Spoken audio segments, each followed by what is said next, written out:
Hello everyone, this is Taryn with Wonderfully Made Handcrafting, and today I'm working on a Tassel Bob. Now this is the Tassel Bob Kit from By the Well for God. They released this when they released the Tetelestai Kit, and unfortunately it was so popular that it sold out quite quickly. However, if you are wanting to grab one yourself, they are re-releasing them on Thursday, March 31st, 2022. So if you are working through the Tetelestai Kit and want to pick up this Tassel Bob after seeing this video, make sure you check their website on Thursday. I will leave my affiliate link down below if you want to pick one up, but let me kind of show you what comes in this kit. Now, first off, I showed you at the beginning, I had made a pocket Bible with one of the pocket Bible kits that matched the Tetelestai kit. And so if you want to pick that up, I will link that one as well down below. I love the little pocket Bibles, and this little Tassel Bob I'm going to put on my pocket Bible. So I'm going to make it really cute and dainty and just add a little bit of fluff and fun. So anyways, I just wanted to show you that little Bible. If you have any questions on how to cover your own pocket Bible, I have multiple videos where I do that, and I will link one of those down below as well. So with this specific Tassel Bob kit, you do get a number of items in the kit.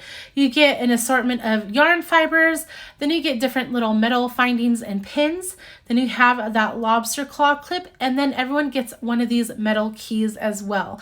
Now I've seen a ton of different keys that some of the different creative team girls have received. Mine I loved how it has this nice patina, but I wanted to tone it down just a smidge. So I ended up taking out my Foundry Waxes from Tim Holtz. You know, I've been using these like crazy, and I'm just toning it down just a little bit. And then I ended up taking out my Frayed Burlap Distress Paint as well to add more of that aged kind of grunge in there. And now that I have it all kind of dirty looking, I am going to take a baby wipe and wipe some of that paint off, so I still have it in the nooks and crannies of the key, but that it reveals that metallic nature of the key back. My first goal was to get the metal look of this key as close to that lobster claw as possible. However, once I kind of started working with this Tassel Bob, I realized I wasn't even using that lobster claw. Not that you can't, but I didn't need it for how I was putting together my Tassel Bob.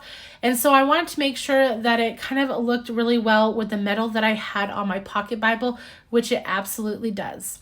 So now I am taking all these different yarns and I'm deciding which ones I want to use with this Tassel Bob. I don't want to use all of them. You can use all of them if you want. They all go beautifully with this kit, but I find that the least amount of colors I use, the kind of better or more appealing to my eye. So I'm taking more of those burgundies, the creams, and the pinks. You can see here that once I look at it, I end up kind of narrowing it down even more so. Originally, I was going to use this purple, and I actually put it in my Tassel Bob, and then I take it out. So anyways, I'm just looking at how they look specifically with that floral fabric on my pocket Bible.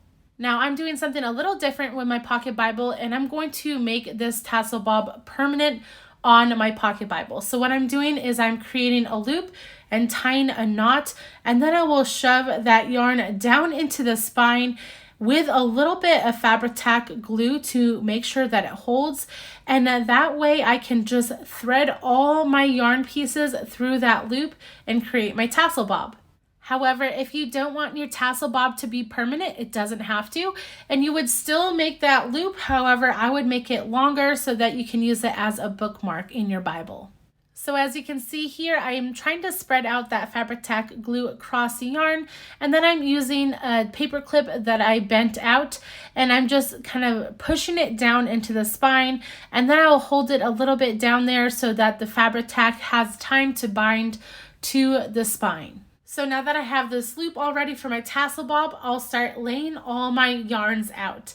Now, as I lay these out, I'm thinking about three different things. I'm thinking about the width of each yarn piece, also the color and the texture. And I want to spread all those things out as best as possible. So you'll see here that I put burgundies away from each other. I do have those two neutrals next to one another, but you'll see I will break that up. So you'll just see different textures in different areas and different widths. So I don't know, you can probably do this yourself. It's very simple. It's just what is most pleasing to your eye, because when you fold this in together, those yarns are going to be next to each other. I mean, you can fidget with it a little bit, but it's just easier to spread them out to begin with. So now that I have them all the way I want, I'm going to kind of twist them up and thread that through my little loophole. Now I did save one of the thinner pieces of yarn to the side to do the actual wraparound tassel part, so make sure you save one before you put this all together. But anyways, I am just laying this down and making sure that it's all laying in the way that I want. I ended up pulling out that purple piece of yarn simply because it just didn't seem to fit with everything else, and I'm just not that crazy of a purple person anyhow, so it kind of worked in my favor. So as you see here, I'm just using my nails to kind of just go through the yarn and make sure that it's all laying straight and nice. And now I'm taking that thinner piece of yarn and I will knot it twice. Once I have that double knot, I will take the ends of this yarn and just continuously wrap them around the knotted area to add more of a statement. I just like the look of that better. So as you knot that, just keep on wrapping it around afterwards until you like the thickness or the look of that tassel part. Now, once I like how thick that area is on the tassel, I will push those 2 strings down through that wrapped area and the knot afterwards. So that will actually secure it, but I am adding a little knot on the end of these 2 so that I have a little bit more of something to push down through with my paper clip. Now you could use a crochet hook too, that would probably work even better, but I chose to just grab what I had on my desk and use this paper clip. I could have used that hook part now that I'm watching the video itself, but you know, use hindsight bias here. So anyways, I can see that yarn and I will just pull it through and make sure that it's nice and taut, and that should hold it just fine. If you wanted to add a little piece of liquid glue to that area, I guess you could, but I just don't find it necessary since that is nice and tight anyhow. Now I want to attach that key, and I'm going to do it in a similar fashion. So I'm taking one of the thinner strings, threading it through the hole at the top, and then I will push that down through that wrapped area as well and pull it tight, and that should stay just fine. Now, as you can see here, I didn't use the lobster claw clip. However, I could have used it and been able to remove the tassel bob if I wanted to, but I know that I wasn't planning on doing that.